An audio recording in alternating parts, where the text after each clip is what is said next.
আলহামদুলিল্লাহ রাব্বিল আলামিন ওয়াসসালাতু ওয়াসসালামু আলা সাইয়্যিদিল মুরসালিন আম্মা বাদ। মাননীয় আজকের সভার সভাপতি সাহেব, বিশিষ্ট উলামায়ে কেরাম, মুরব্বী সমাজ, শিক্ষিত বন্ধুগণ এবং যুবক ছেলে ও মেয়েরা,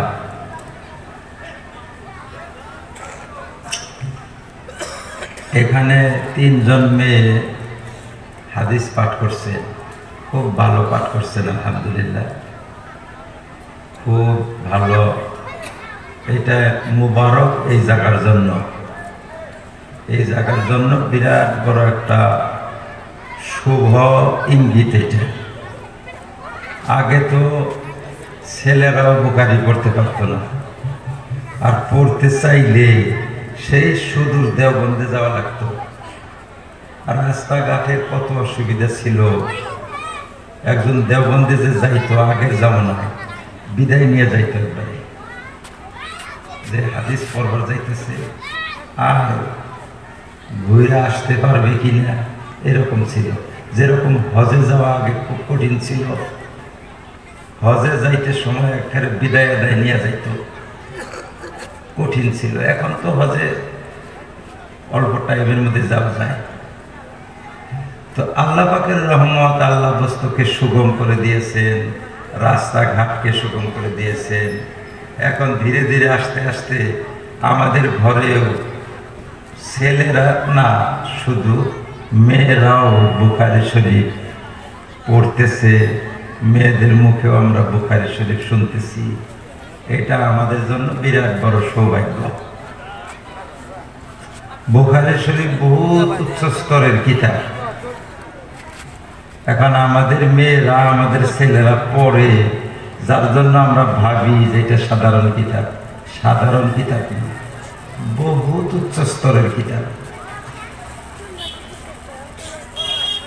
এই কিতাবটা পড়ার জন্য বহুত, এই কিতাবটা বোঝার জন্য বহুত এলেমের দরকার।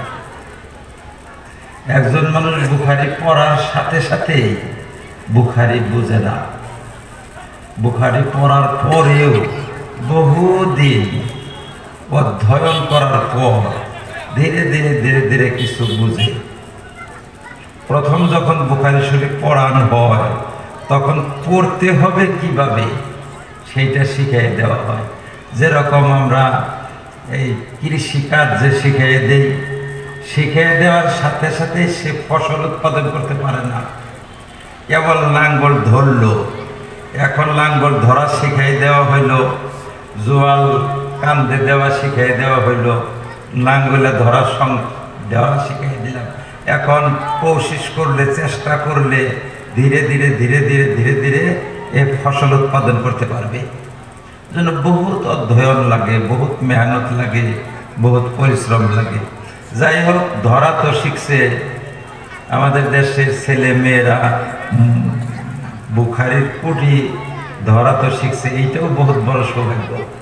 এরা চেষ্টা করলে, যে যে পরিমাণ চেষ্টা করবে এবং আল্লাহ পাকের রহমত যার প্রতি যে পরিমাণ হবে, ইনশাল্লাহ সেই পরিমাণ এগিয়ে যেতে পারবে। এটা আমাদের জন্য সৌভাগ্য। আর এই অঞ্চলের মানুষের জন্য, এই এলাকার মানুষের জন্য, দেশের মানুষের জন্য, সবার জন্য সৌভাগ্য।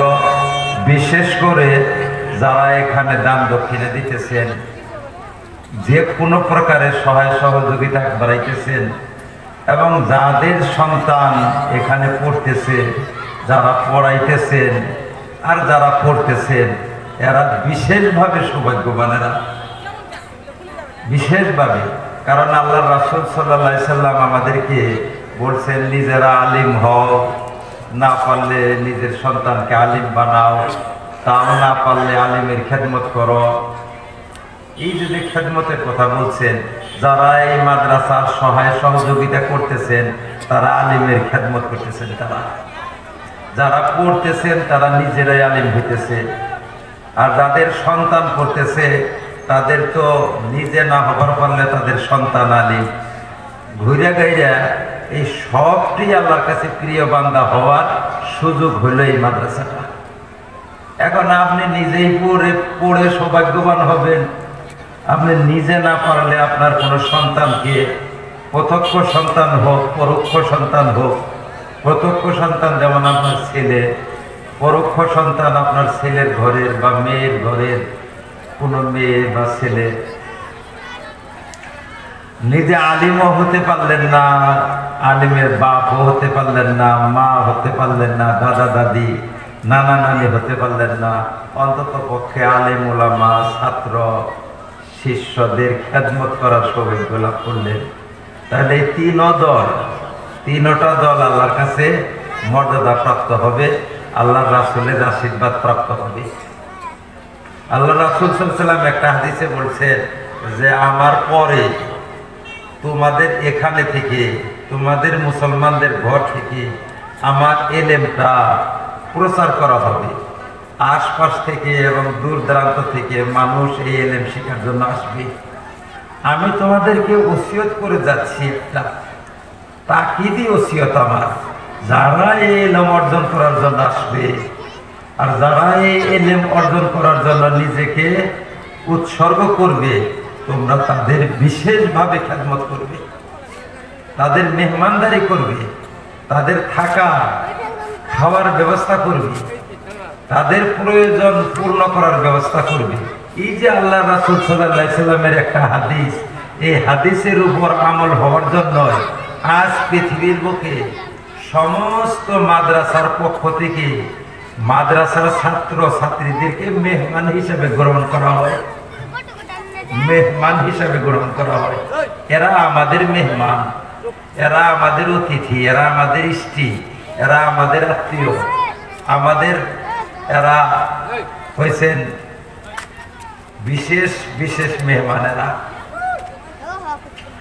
এই জন্য এটা আল্লাহ রাসূলের হুকুম, এটা আল্লাহ রাসূলের ওসিয়ত, আল্লাহ রাসূলের বিশেষ নির্দেশ এটা। সেই জন্য প্রত্যেক মাদ্রাসা থেকে এই ব্যবস্থা নেওয়া হয়। যদি এই ব্যবস্থা নেওয়া না হইতো তাহলে ইসলাম টিকে থাকাটা বাহ্যিক দৃষ্টিতে অসম্ভব হইত। আল্লাহ পাক অন্য রাস্তা বাইর করতেন, সেটা আলাদা কথা, কিন্তু আমরা এখন যেটা দেখি আমাদের বাহ্যিক দৃষ্টিতে ইসলামের যে খেদমত হচ্ছে এটা শুধুমাত্র গরিবদের দ্বারাই। যত গরিব মানুষ দেখবেন তারা ইসলামের খেদমত করে। ধনী মানুষ, রাজা বাদশাদের ছেলে আলিম খুব কম হয়, বেশিরভাগ আলিম হয় গরিবের ছেলে। যদি মেহমানদারির ব্যবস্থা না থাকতো, খরচার ব্যবস্থা না থাকতো, খাওয়া দাওয়া থাকা মেলার ব্যবস্থা মাদ্রাসায় না দিত, তাহলে আমাদের মতো মানুষ আলেম হইতে পারত না। আমি অধিকাংশ আলেমকে দেখবেন প্রায় আলেম গরিবের ছেলে, এতিম, গরিব, দুঃখী, একদম মানে অভাবগ্রস্ত মানুষের ছেলে সন্তান। কিন্তু আল্লাহ রাসূল সাল্লাল্লাহু আলাইহি ওয়াসাল্লামের একটা যেটা ওসিয়ত, এই ওসিয়তের ফলে আজকে আমরা আলেম হইছি। দারুল দেওবন্দে আমরা পড়ছি যখন, আমরা জানি আমাদের সাথী সঙ্গী যারা ছিলেন, প্রায় সাথী সঙ্গী যদি মাদ্রাসায় থেকে আমাদেরকে কিতাব না দিত, মাদ্রাসায় থেকে আমাদেরকে খাবার না দিত, মাদ্রাসায় থেকে আমাদেরকে ওজিফা না দিত, মাদ্রাসায় থেকে আমাদেরকে বিজলি, পানি, ঘর ইত্যাদি যদি বিনা পয়সায় পরিবেশন না করতো, তাহলে আমরা পড়তে পারতাম না। বড় বড় আলিম, বড় বড় মুহাদ্দিস, বড় বড় মুফাসসির, বড় বড় মুফতি, বড় বড় ওয়াইজ আছে আজকে গরিবের ছেলে, গরিবের সন্তান। আল্লাহ রাসূলের একটা হাদিসের ফলে তারা আজকে আলিম হয়েছে। ধনী মানুষের বাচ্চা খুব কম আলিম হয়, আর আলিম হইলেও তারা খুব কম দিনের খেদমত করে। তারা বিভিন্ন বড় বড় ব্যবসা বাণিজ্যে, বড় বড় ব্যবসা বাণিজ্যে, বড় বড় অন্য কাজে ব্যস্ত হয়ে যায় তারা। কাজে আল্লাহ পাকের ইচ্ছা, আল্লাহ গরিবকে দিয়ে, গরিবের সন্তানকে দিনের খেদমত নিচ্ছেন আল্লাহ পাক। এই যে একটা সিলসিলা ধারা চলছে, ওই আল্লাহ রাসূলের হাদিসের পরিপ্রেক্ষিতে আজকে গরিবের ছেলেরা, গরিবের মেয়েরা আলিম আলিমা হচ্ছেন, এবং তাদের জরিয়তে আল্লাহ রাসূলের দিন, আল্লাহর দিন দুনিয়াতে প্রতিষ্ঠিত হচ্ছে। ওই জন্য এইটা আমাদের জন্য এটা সৌভাগ্য যে আমরা এই 3 শ্রেণীর কোন এক শ্রেণীর অন্তর্ভুক্ত যদি আমরা হবার পারি, ইনশাআল্লাহ আমরা বেহেশতবাসী হতে পারবো। যাই হোক, এটা ছিল মেয়েদের ব্যাপারে আমার 2টা কথা। এখানে মেয়েরা 2টা হাদিস পড়ছে। প্রথম একটা হাদিস পাঠ করছে খুতবার মধ্যে। খুতবা মানে হাদিস আরম্ভ করার আগে আল্লাহ পাকের প্রশংসামূলক কিছু বাক্য পাঠ করা হয়। সেই বাক্যের মধ্যে একটা হাদিসও পাঠ করছে। সেই হাদিসটার মধ্যে পাঠ করছে কি, ফাইন্না আহসানাল হাদিসি কিতাবুল্লাহ। এই দুনিয়াতে যত কথা, যত বাক্য আছে তার মধ্যে সর্বশ্রেষ্ঠ বাক্য, সর্বশ্রেষ্ঠ কথা হচ্ছে আল্লাহর কথা, আল্লাহর বাণী, আল্লাহর কিতাব। এর চেয়ে ভালো কথা আর পৃথিবীতে নেই। তারপরের বাক্য, ওয়া খায়রাল হাদী হাদিয়ু মুহাম্মাদিন সাল্লাল্লাহু আলাইহি ওয়াসাল্লাম।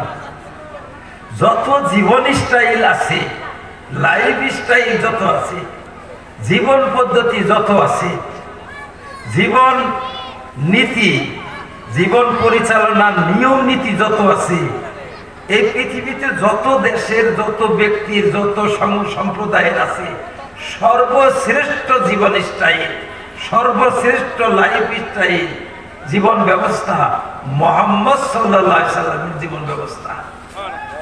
দুনিয়া যত অগ্রগতির দিকে যায়, যত উন্নতির দিকে যায়, যতই সায়েন্স এবং বিজ্ঞান অর্জন করো, যতই উন্নতি লাভ করো, মুহাম্মদ সাল্লাল্লাহু তাআলা আলাইহি ওয়াসাল্লাম যে জীবন ব্যবস্থা দিয়ে গিয়েছেন, এর চেয়ে ভালো জীবন ব্যবস্থা পৃথিবীর কোনো প্রাণী পাবে না। এত উন্নততর জীবন ব্যবস্থা মুহাম্মদ সাল্লাল্লাহু আলাইহি ওয়াসাল্লামের। আমরা তার জীবন ব্যবস্থাকে অবলম্বন করার জন্য, তার জীবন ব্যবস্থা শিক্ষা করার জন্য এই যে আমাদের ব্যবস্থাপনা, হয়তো আমাদের ভিতরে তার জীবন ব্যবস্থা সম্পূর্ণ ফুটে উঠে না। এখন আমরা চেষ্টা করলে কোনো ব্যক্তির ভিতরে হয়তো 1%, কোনো ব্যক্তির ভিতরে 2%, কোনো ব্যক্তির ভিতরে 3%, আর বহুত বড় বুজুর্গ হয়ে যান যাদের ভিতরে 10%, 20% পাওয়া যায়। আপনারা জানেন আমাদের আসামের বুকে আমাদের হযরত মাওলানা আহমদ আলী রহমাতুল্লাহ আলাইহি ছিলেন।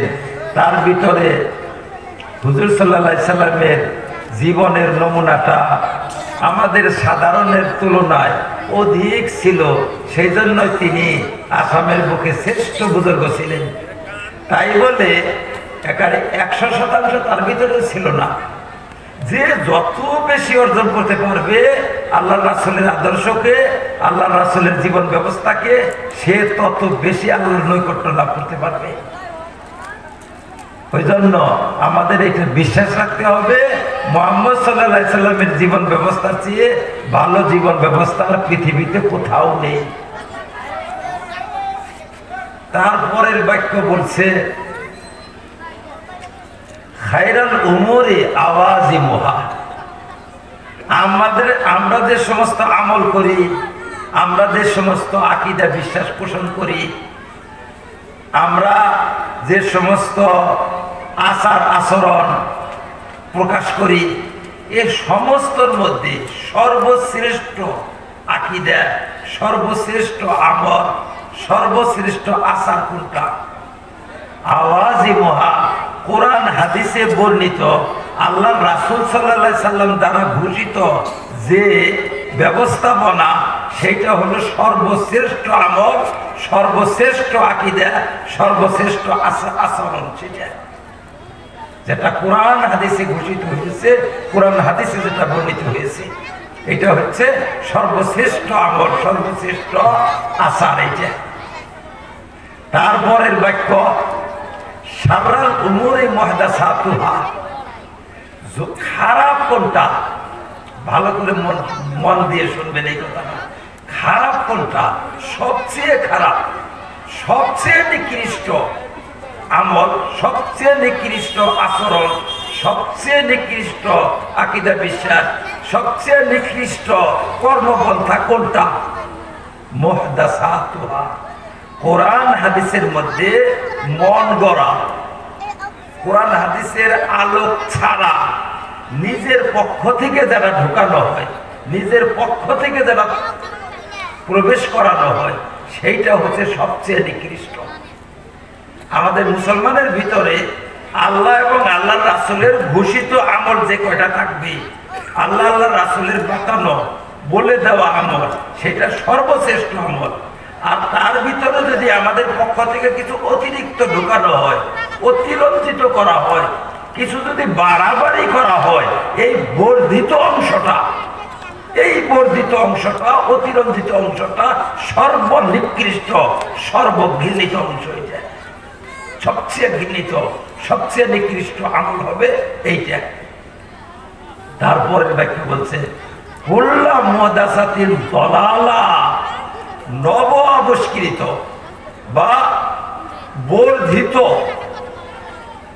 নব আবিষ্কৃত, দিনের মধ্যে বর্ধিত, নিজে থেকে আবিষ্কৃত, নিজেদের পক্ষ থেকে বাড়ানো, যেটা বাড়াবাড়ি অংশ দেখা হবে, সেই অংশটা হচ্ছে গুমরাহি। আর প্রত্যেক গুমরাহির ঠাই, নিশ্চিত ঠাই হচ্ছে জাহান্নাম। এটা একটা হাদিস। এই হাদিসের ব্যাখ্যা একটু পরে আমি আরো একটু আলোকপাত করবো এখানে। এর পরের হাদিসের অর্থ দেখেন। এর পরে মেয়েরা একটা হাদিস পাঠ করছে, যে হাদিসটা বুখারী শরীফের সর্বশেষ হাদিস। সেই হাদিসটার মধ্যে বলছে, রাবি হয়েছেন হযরত আবু হুরায়রা রাদিয়াল্লাহু তাআলা আনহু। হুজুর সাল্লাল্লাহু আলাইহি সাল্লামের বিশিষ্ট সাহাবী হযরত আবু হুরায়রা, ইনি নিজের সম্পূর্ণ জীবনটা উলুমে দিনিয়া, আল্লাহ রাসূলের হাদিসের জন্য উৎসর্গ করে দিয়েছিলেন। দুনিয়ার কোনো কাজকর্মে আত্মনিয়োগ করতেন না। ব্যবসা বাণিজ্য, হাল কৃষি বা অন্য কোনো কাজ তিনি করতেন না। ইনার একটাই ব্যবস্থা ছিল, একটাই রাস্তা ছিল, যে আল্লাহ রাসূলের দরবারে পড়ে থাকতেন। আর সেখানে আল্লাহ যা কিছু, আল্লাহ মানে গায়েবী, আল্লাহর রহমতে যা খাওয়া দাওয়া মানুষের মাধ্যমে, আল্লাহ রাসূলের মাধ্যমে, সাহাবাদের মাধ্যমে আল্লাহ পাক যা পৌঁছাইয়া দিতেন, তাই খেয়ে তাই পান করে ওখানেই পড়ে থাকতেন। আর আল্লাহ রাসূলের কথা শুনতেন আর মুখস্থ করতেন। জীবনটাকে উনি উৎসর্গ করে দিয়েছিলেন আল্লাহ রাসূলের হাদিসের জন্য। এত কষ্ট করতেন যে কোনো সময় না খেয়ে থাকতে থাকতে মুখে ফেনা উঠত আর বেহুশ হয়ে পড়ে যেতেন। নবাগত লোকেরা এসে ভাবত যে মির্গি উঠছে বোধ হয়। আর সেই যুগে মির্গির চিকিৎসা ছিল যে ঘাড়ের মধ্যে মানুষের পাড়াইত।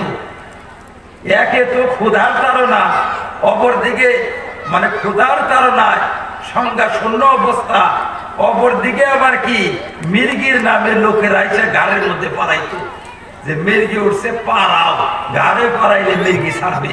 অথচ মির্গি ছিল না আমার। হযরত আবু হুরায়রা বলেন, আমার কোনো মির্গি ছিল না। ক্ষুধার তাড়নায় আমি বেহুশ হয়ে পড়ে যাইতাম, ক্ষুধার তাড়নায় মুখে ফেনা উঠে যাইতো, আমার চোখ আন্দার দিয়ে পড়ে যাইতাম। আর মানুষ আমার ঘাড়ে পাড়াইতো মির্গি মনে করে। এই আবু হুরায়রা রাদিয়াল্লাহু তাআলা আনহুর হাদিস এইটা। তিনি বলেন, আল্লাহ রাসূল সাল্লাল্লাহু তাআলা আলাইহি ওয়াসাল্লাম বলেছেন, কি বলেছেন? দুইটা কালেমা, এরকম দুইটা কথা, কালেমা মানে কথা, দুইটা কথা, হাবিবাতানে ইলার রহমান, দয়াময় আল্লাহর কাছে বহুত প্রিয়। দুইটা কথা দয়াময় আল্লাহর কাছে অত্যন্ত প্রিয়। খফিফাতানে আলাল লিসান, আল্লাহর কাছে অতি প্রিয়।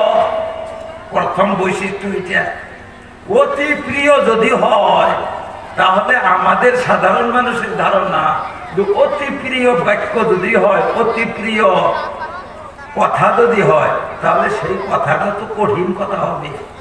সাথে সাথে আল্লাহ রাসূল বলছেন যে অতি সহজ উচ্চারণের দিক দিয়ে, জবানে অতি সহজ, প্রত্যেক ব্যক্তি এটা উচ্চারণ করতে পারবে, আল্লাহর কাছে অত্যন্ত প্রিয়। আর জবানে হালকা, জবানে খুবই হালকা, প্রত্যেকেই উচ্চারণ করতে পারবে। যদি জবানে হালকা হয় তাহলে মিজানেও হালকা হবে। এই সন্দেহটা দূর করে বলে সাকিলাতান ফিল মিজান, জবানে হালকা কিন্তু আল্লাহর মিজানের যে পাল্লা হবে, যে পাল্লায় মানুষের নেকি বদি ওজন করা হবে, সেই পাল্লাতে কিন্তু হালকা না, সেই পাল্লাতে বিরাট গধুর হবে, বিরাট ভারী হবে, বিরাট ভারী হবে সেই পাল্লার মধ্যে। সেই কালেমা দুইটা কি, কথা দুইটা কি?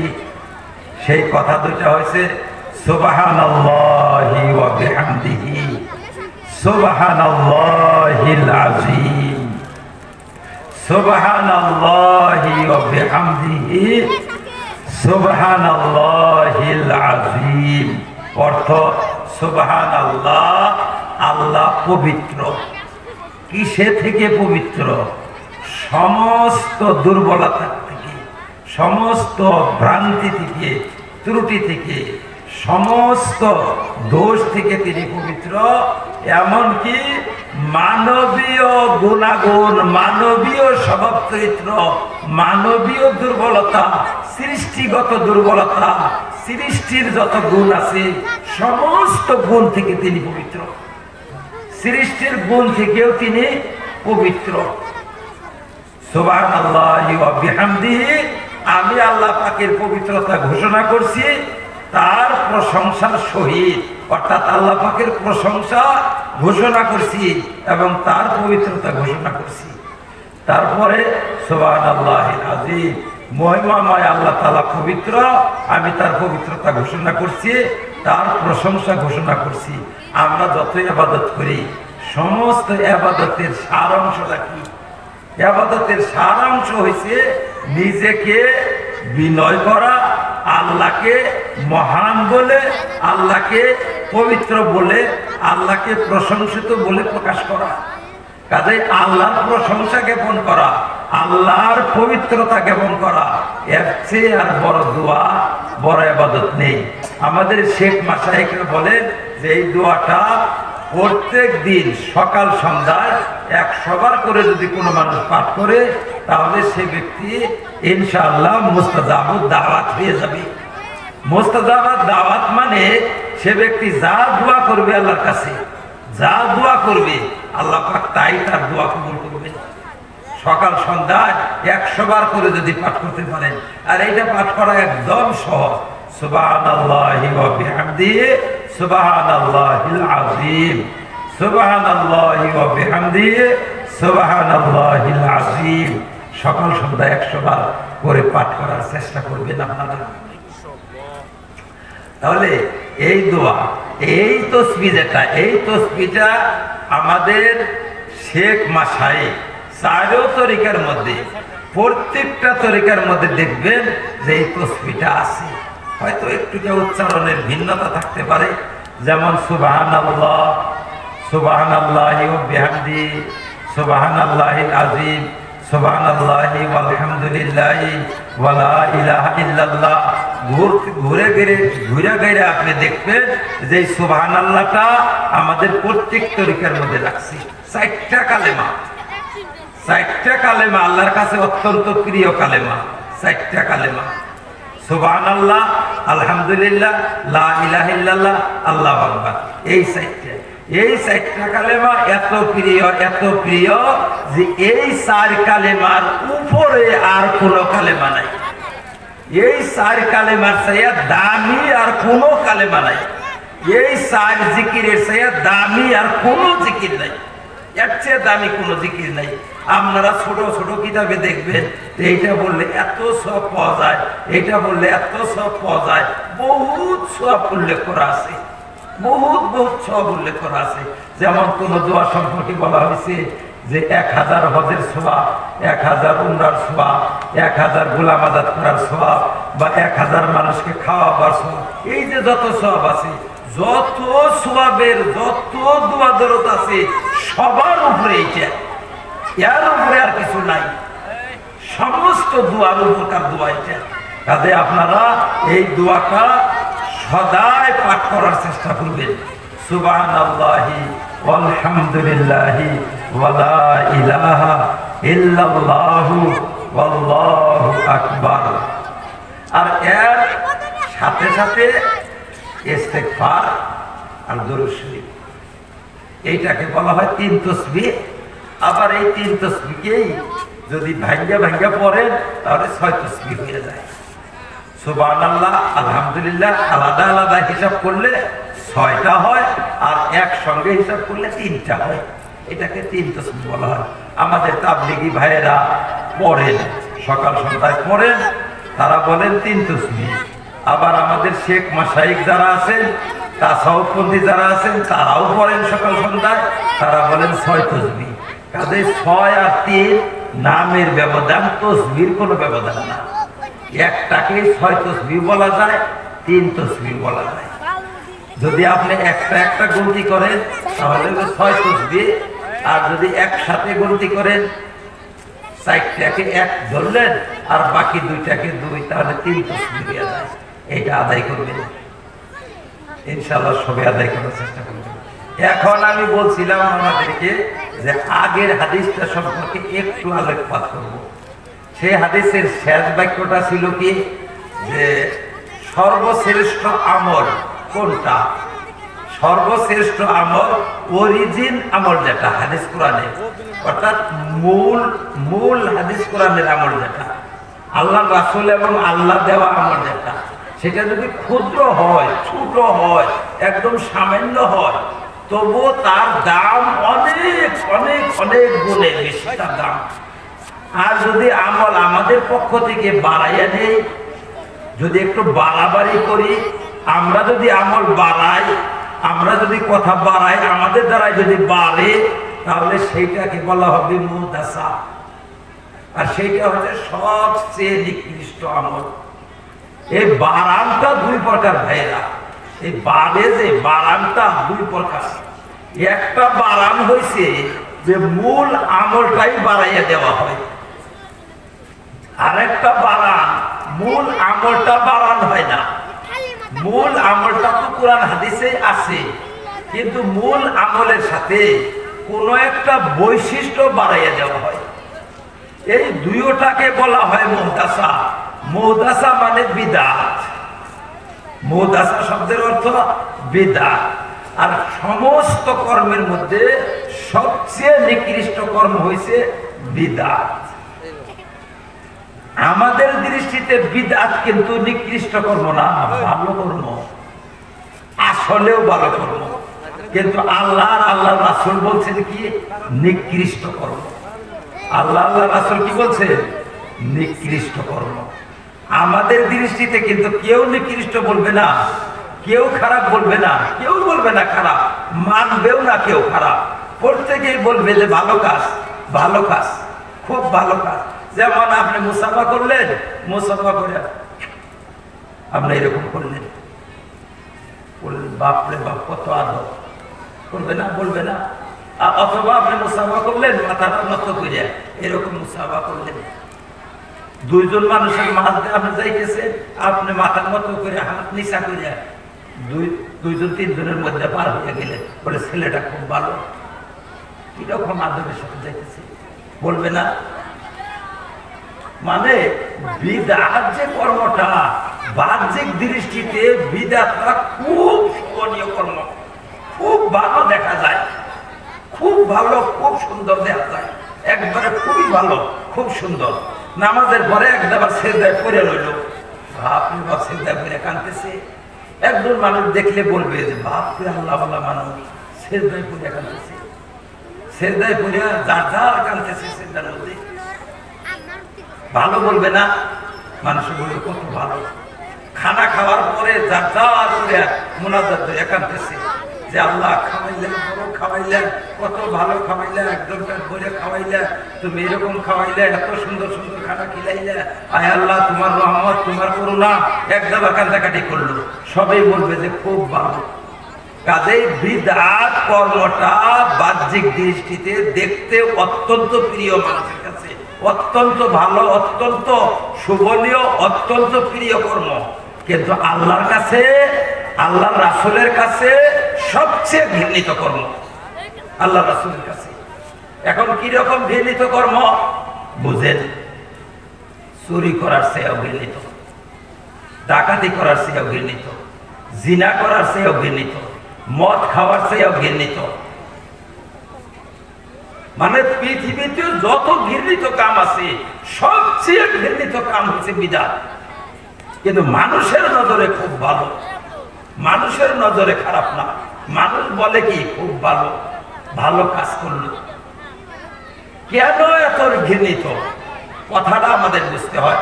আল্লাহর কাছে এত ঘৃণিত, আমাদের নজরে কাজটা ভালো কিন্তু আল্লাহর কাছে ঘৃণিত। এর কারণ কি? এর কারণ হয়েছে যে আল্লাহ রাব্বুল আলামিন আমাদেরকে দ্বীনটা দিয়েছেন, ধর্ম যেটা দিয়েছেন, এই ধর্মটা একদম নির্দিষ্ট করে আল্লাহ পাক আমাদেরকে সীমাবদ্ধ করে দিয়েছেন যে এইখানে আমার পক্ষ থেকে তোমাদেরকে দ্বীন দেওয়া হলো।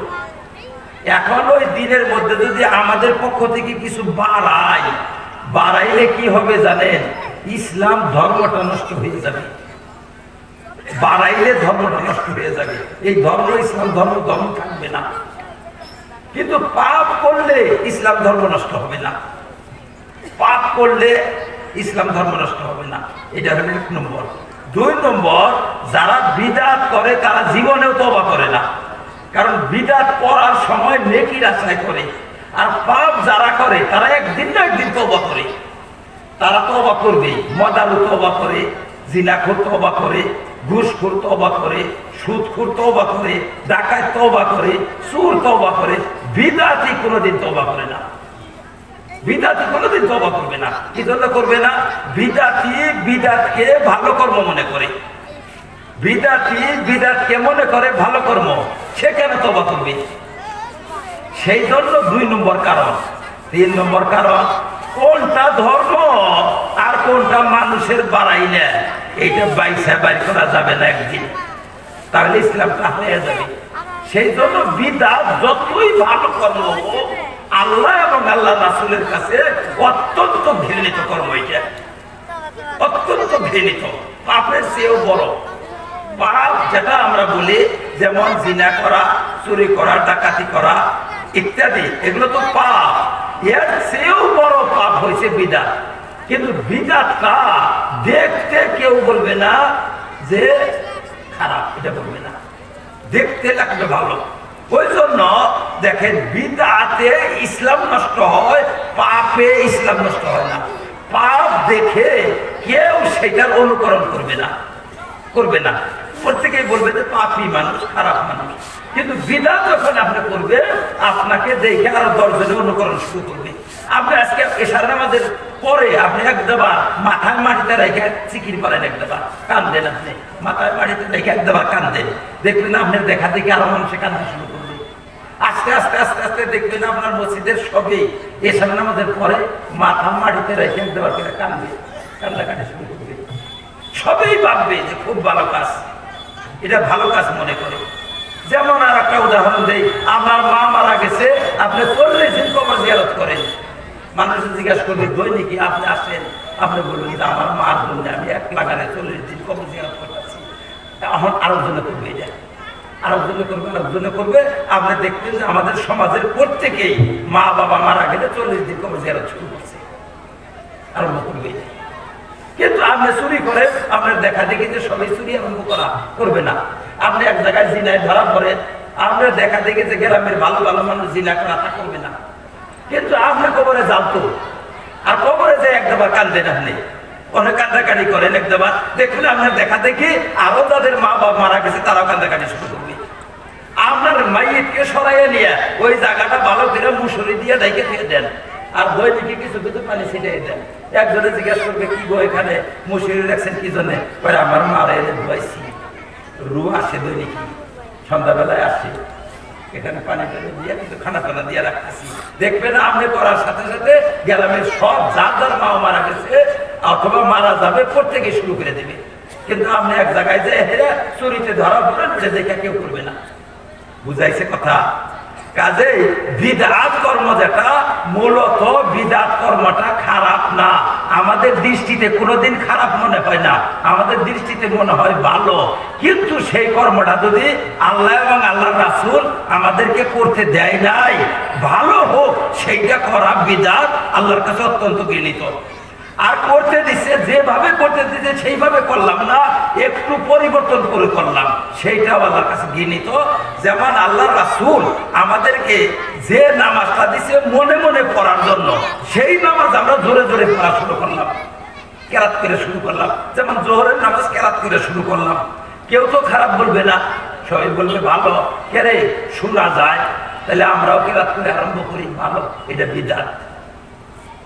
যে নামাজ আল্লাহ রাসূল জোরে করে দিচ্ছে সেই নামাজ আস্তে আস্তে পড়া ধরলাম, তাইলে এটা বিদআত।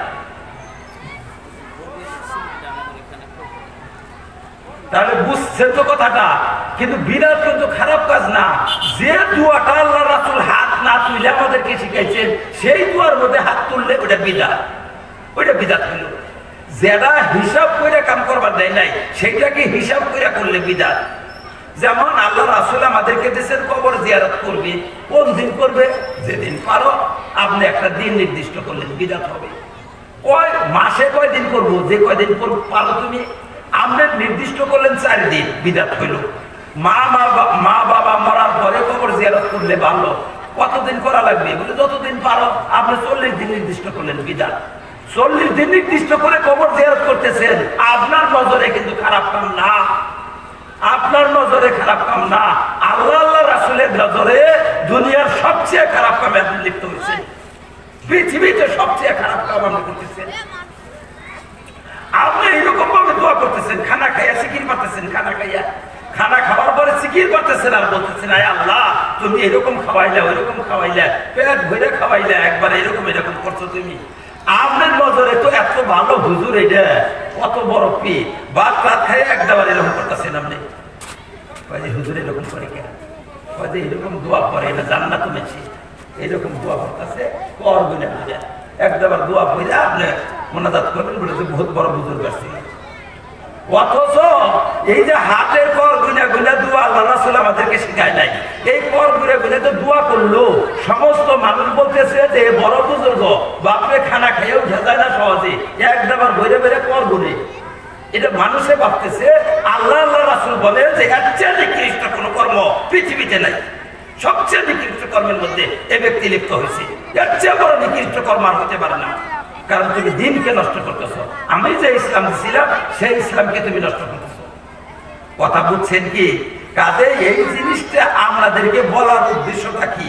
উদ্দেশ্য এইটা যে বিদআত কর্মটা খারাপ না, কিন্তু আল্লাহ বিদআতকে নিষেধ করে দিছে, কইরো না, তুমি মাতাব্বরি কইরো না, মাতাব্বরি কইরো না। যেমন আমি বললাম যে দেখো তুমি অমুকরে বলবা আমার ঘরটা জানি সাফ করে রাখে, এই ঘরটা জানি সাফ করে রাখে। এখন আপনি বললেন আমার গোলাম বা আমার কামলাকে, এই শোনো হুজুর এই ঘরটা দৈনিকই 2 বার করে সাফ করবার হয়েছে। আমি 2 বারও কই নেই, 1 বার কই নেই, 5 বারও কই নেই।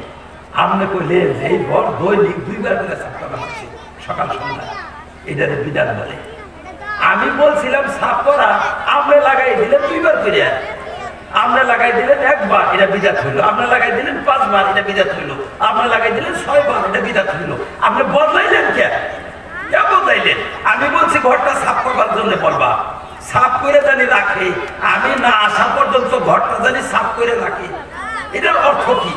এটার অর্থ কোনো সময় 1 দিন, কোনো সময় 2 দিন, কোনো সময় 1 দিন, কোনো সময় 1 বার, কোনো সময় 2 বার, কোনো সময় 3 বার প্রয়োজন সাপেক্ষে ঘর সাফ করবে। কোনোদিন সাফ করার নাও লাগতে পারে, কোনোদিন 3 বারও সাফ করার প্রয়োজন করতে পারে। ঘরটা সাফ করে রাখতে বলছি, আর তুমি বলতে সময় খবরটা দিলে কিভাবে যে হুজুর দৈনিক 1 বার সাফ করবার হচ্ছে, বিদআত হইল এটা। তার মানে বাড়ান, আমি ঘর সাফ করতে বলি নাই, আপনি বললেন ঘরটা সাফ করো, বিদআত। আমি সাফ করবার বলছি, কিন্তু আমি একবার দুইবার বলি নাই। আপনি বললেন যাই ঘরটা দৈনিক একবার সাফ করবা বিদাত, দুইবার সাফ করবা বিদাত, তিনবার সাফ করবা বিদাত, এইগুলাকে বিদাত বলা হয়। আমি যেভাবে বলছি সেইভাবে যদি থাকে তাহলে শ্রেষ্ঠ আমল, আর আমি যেভাবে বলছি সেইভাবে না করে তুমি যদি একটু বাড়াও, একটুকে যদি বাড়াও, একটু যদি ঘাটাও, তাহলে এটা নিকৃষ্ট আমল। বুঝাইছে ভাইয়েরা? কাজে আমরা যখন বিদাত বলি, জনসাধারণ এই জিনিসটা বুঝবার পারে না। কেন এটা বিদাত হইল কি? বিদাত হইল কি ভাই? এখন বিদাত হয় কিভাবে?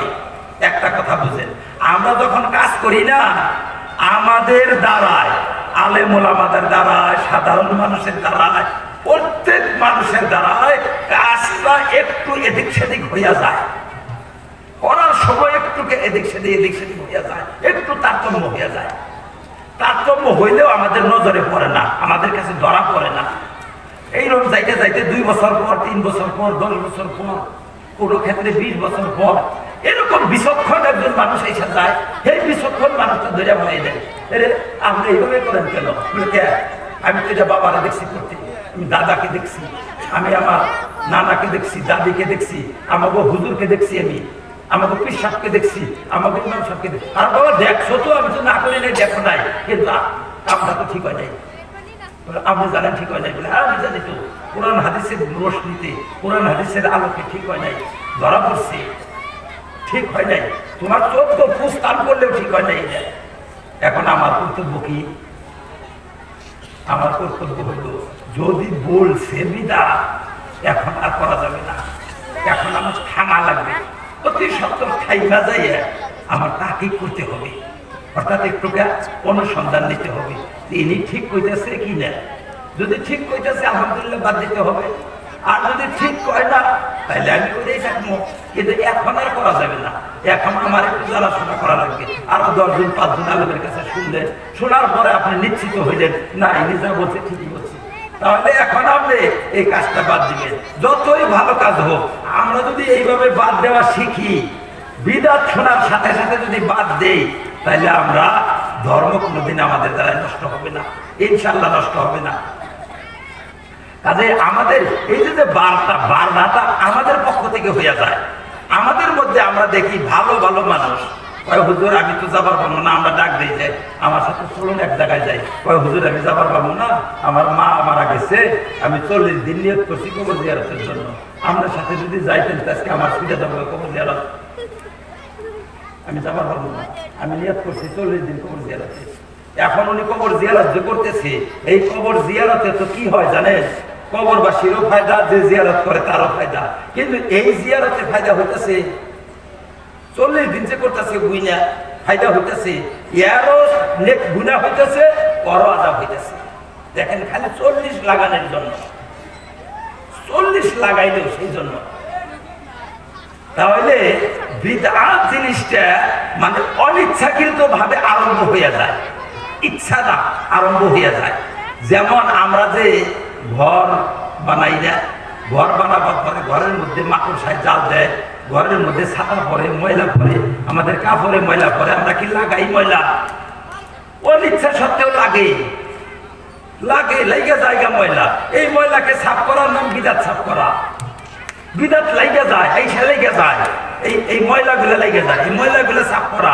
সাফ করতে হবে, সাফ না করলে চলবে না, সাফ করতে হবে। কাজেই এখন আপনাদের একটা প্রশ্ন জাগবে যে আজকে আমার একটা আমলকে বিদাত বইলা দিল, তাহলে আমি আমলটা বাদ দিব? বলে হ্যাঁ বাদ দিবেন আপনি। তাহলে এতদিন যে করলাম, এতদিন করলেন আপনার সওয়াব হয়েছে, আজকে থেকে যদি করেন তাহলে জাহান্নামে যাওয়া লাগবে।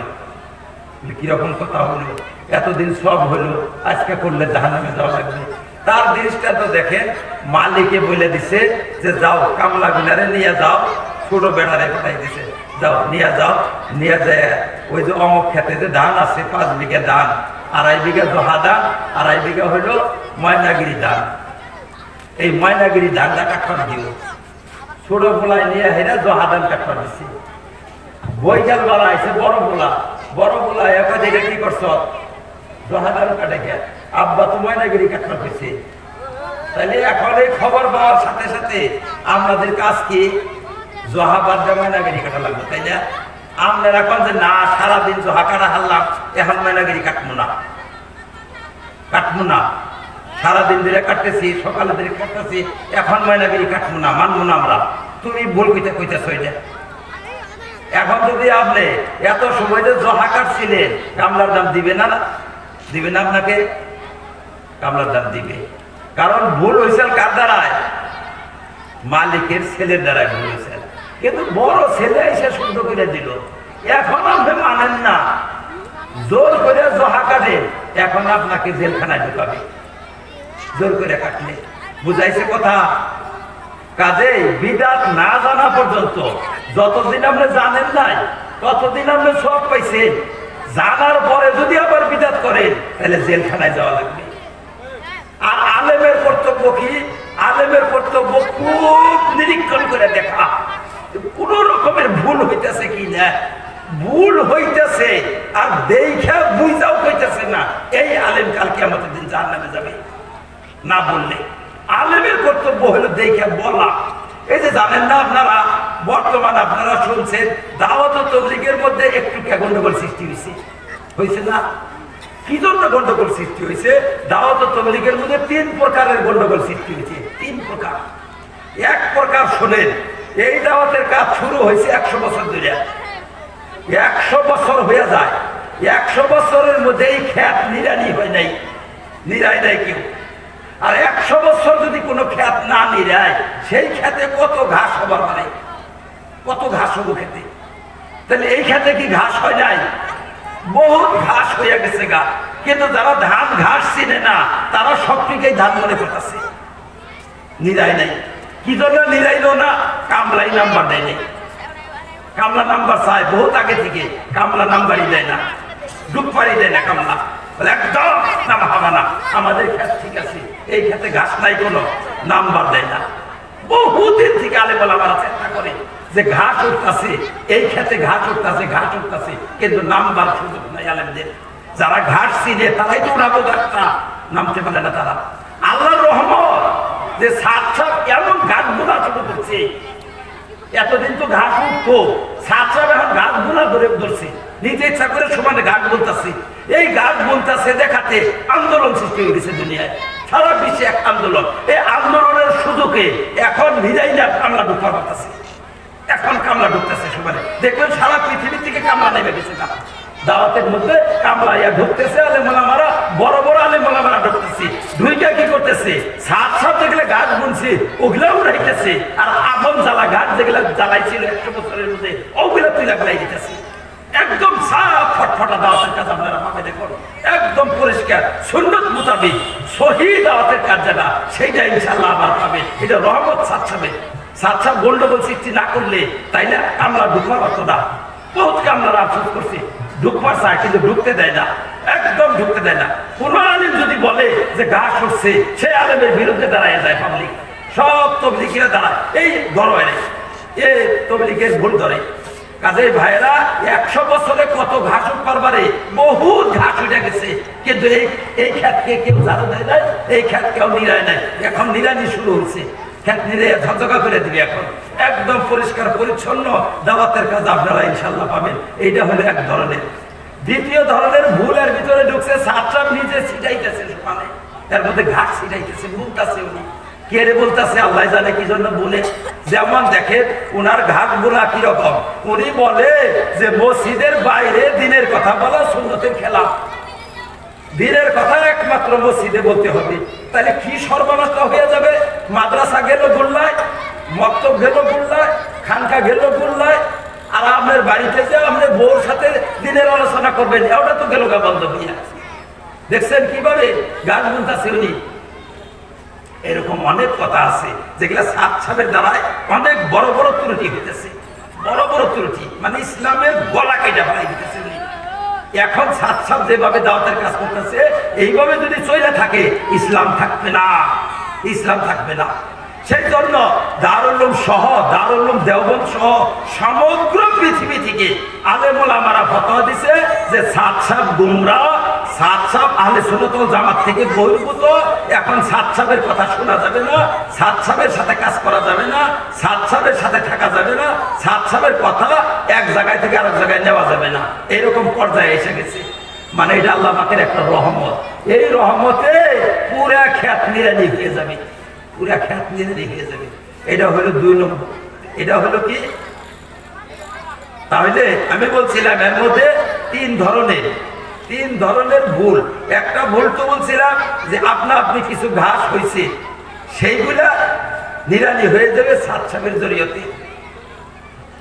ইনশাআল্লাহ এখন এই সাত সাহেব যে কিছু কথা বলতেছে, এই যে কথা কিছু বিদআত কিছু ভুল কথা ঢুকাই দিচ্ছে, এগুলা আপনারা বাইর করে দেওয়া লাগবে। বাইর করে না দিলে আপনারা গুনাহগার হয়ে যাবেন। বাইর করার রাস্তা কি? এখন বাইর করার রাস্তা 3টা। 1 নম্বর রাস্তা হইল যেটা একদম সহজ, সাত সাহেব ঠিক হয়ে যায়। সাত সাহেব বললো যে আমার ভুল হয়েছে, এই ভুল আমি আর করবো না, আমি আল্লাহর কাছে তওবা করতেছি, এই ভুল আমি করব না, বাস ঠিক হয়ে যাবে। এটা তো উনি বলে না, কোনো মতেই বলে না। যদি না বলে, উনি যদি তওবা না করে, উনি যদি ঠিক না হয়, তাইলে এখন কি করবো আমরা? দ্বিতীয় রাস্তা, ওনাকে ওখান থেকে সরাই দেন, সরাই দেন। তুমি যাও এখান থেকে, তুমি যাও না, তাই করো অন্য জায়গায় যাইয়া। এই মার্কাজের মধ্যে তুমি দুষ্টামি করো না। ওনাকে সরাবার অজু নাই। ওনাকে সরাবার গেলে বিরাট মারামারি হবে, বিরাট আন্দোলন হয়ে যাবে, আর ফলে যে হেরে দাওয়াতের কাজ বন্ধ হয়ে যাবে। কারণ আমরা অন ইসলামিক দেশে থাকি, তো মুসলিম শাসন তো না এখানে। সরকার যখন মাঝখানে যাবে বা অন্যান্য বিচারক যখন যাবে, তখন বলবে যে এটাকে তালা মেরে দাও, কাজই বন্ধ করে দাও। কাজেই আমরা তারে সরাবার পারি না। এটাও যদি সরাবার না পারি, এখন তৃতীয় রাস্তা কোনটা? তৃতীয় রাস্তা হইল যে আমরা ওখান থেকে আস্তে করে সইরা আইসা করি, সইরা আমরা আইসা করি, সইরা। কাজ বন্ধ করা যাবে না ভাই, কোনোদিনও কাজ বন্ধ করা যাবে না। এই কাজ জীবিত রাখতে হবে, কাজ চালিয়ে রাখতে হবে, জীবন ভরা কাজ জিন্দা রাখতে হবে। কিন্তু আমরা ওখান থেকে সইরা যাইয়া কাজটা করি। সইরা যাবেন কোথায়? সইরা যাওয়ার জন্য আল্লাহ পাক আমাদের সামনে ব্যবস্থা তৈরি করে দিচ্ছেন। কি ব্যবস্থা জানেন? সাত সাহেবকে ছাড়া বাকি সমস্ত মুরব্বীরা, নিজামুদ্দিন থেকে সাত সাহেবকে বাদ দিয়া বাকি সব মুরব্বীরা উনাকে ওখানে রাইখা সবটি বাইরে আইসা বড় একটা মসজিদ ফয়জে ইলাহি থেকে কাজ শুরু করছেন তারা। কি জন্য? যে সাত সাহেব তওবাও করে না, সাত সাহেব মার্কাজও ছাড়ে না, কাজে আমরা সাত সাহেবের লাগে লড়াই করবো না, আমরাই একটু ফাঁকে যে কাজ করি। কাজে ওনারা ওই নিজামুদ্দিন থেকে ছাইরা যাইয়া ফয়জা ইলাহি থেকে কাজ করতেছে, কিন্তু আমাদের দেশের মানুষ জানে না। কাজে আমাদের দেশের মানুষকে যদি আমরা না বলি, এরা তো জানবে না। আমাদের এই ওয়ারিং ঠিক থাকবে, বাল্ব ঠিক থাকবে, লাইন ঠিক থাকবে, সব কিছুই ঠিক থাকবে। শুধুমাত্র কি করা লাগবে? ওই যে ট্রান্সফরমার, যে ট্রান্সফরমার মধ্যে আপনাদের এই লাইনটা দেওয়া আছে, লাস্টের যেটা গার্ড দেওয়া আছে, ওর থেকে আস্তে করে উঠাইয়া নিয়ে এই নতুন ট্রান্সফরমার লাগাই দেওয়া লাগবে। তাছাড়া আর কিছু না, সব আপনাদের থাকবে। ট্রান্সফরমারটা খালি বদল হবে। বলে কে ট্রান্সফরমার বদলার লাগে? কারণ ট্রান্সফরমার নষ্ট হইলে একটু আগেই নষ্ট হয়ে যাবে, নষ্ট হবে না। যে ট্রান্সফরমার এতদিন চলছিল ওইটা নষ্ট হয়েছে, নতুন ট্রান্সফরমার বসানো হয়েছে। কাজে আপনাদের খুইলে নতুন ট্রান্সফরমার মধ্যে লাগাই দেন, কাজ আগের মতো চলবে না, বরং আরো ভালো চলবে, কাজ বন্ধ হবে না। ইনশাল্লাহ কাজ চলে থাকবে, শুধুমাত্র ট্রান্সফরমার বদলাই দেন। বুঝাইছে কথা? এইটা হলো বিদাতের উদাহরণ। কারণ সাত সাহেব কিছু বিদাত ঢুকাই দিচ্ছে, কিছু অবাঞ্ছিত কথা দাওয়াতের মধ্যে ঢুকাই দিচ্ছে। কাজে ইনশাআল্লাহ আমরা কথা বুঝতে পারছি, লম্বা বেশি করি না, যেহেতু আপনাদের এখানে আরো মকসুদ আছে। ইনশাআল্লাহ আমি ইঙ্গিত ইশারা কিছু বলছি, বিদাতের একটা উদাহরণ দিয়েছি। এই উদাহরণে আপনারা বুঝতে পারবেন আলিমরা যেটাকে বিদাত বলে সেটাকে আপনারা ছেড়ে দিবেন, বাদ দিবেন। আর পাবলিক জনসাধারণের জন্য নাজাতের রাস্তা একটা, মনে রাখবেন, জনসাধারণের জন্য নাজাতের রাস্তা একটা, সেইটা হলো আলেমকে ধইরা থাকা। যেমন তার দৃষ্টান্ত, আপনার নদী পার হওয়া লাগে, একজন মানুষ সাঁতার জানে, আপনি জানেন না, আপনি তারে ধইরা থাকবেন খালি, ও সাঁতার দিয়ে পার হয়ে যাবে, আপনি শক্ত করে ধরে থাকবেন। আম পাবলিক সাঁতার জানে না, আলেমরা সাঁতার জানে, আলেমকে ধরে থাকবেন, আপনি ইনশাআল্লাহ পার হয়ে যাবেন। কাজে আলেমকে ছেড়ে দিলে আর পার হইতে পারবেন না, আর পার হইতে পারবেন না। দাওয়াত ও তাবলীগের মূল উদ্দেশ্যই হচ্ছে এইটা, জনসাধারণকে আলেমের দামন ধরাইয়া দেওয়া, এটাই মূল উদ্দেশ্য। দামন যদি শক্তভাবে ধরতে পারেন তাহলে ইনশাআল্লাহ আপনি এই পারাবার পার করতে পারবেন, আর দামন ছেড়ে দিলে অসুবিধা হবে। ইনশাআল্লাহ আপনারা আলেম ওলামার সাথে উঠা বসা করবেন, আলেমের সাথে চলবেন, আলেমের কথা মানবেন, আলেমের ফতোয়া মানবেন, এইগুলা সব মাইনা চলবেন। আল্লাহ পাক আমাদেরকে কথাগুলোর উপর আমল করার তৌফিক দান করুন। আমিন। ওয়া আখিরু দাওয়ানা আনিল হামদুলিল্লাহি রাব্বিল আলামিন।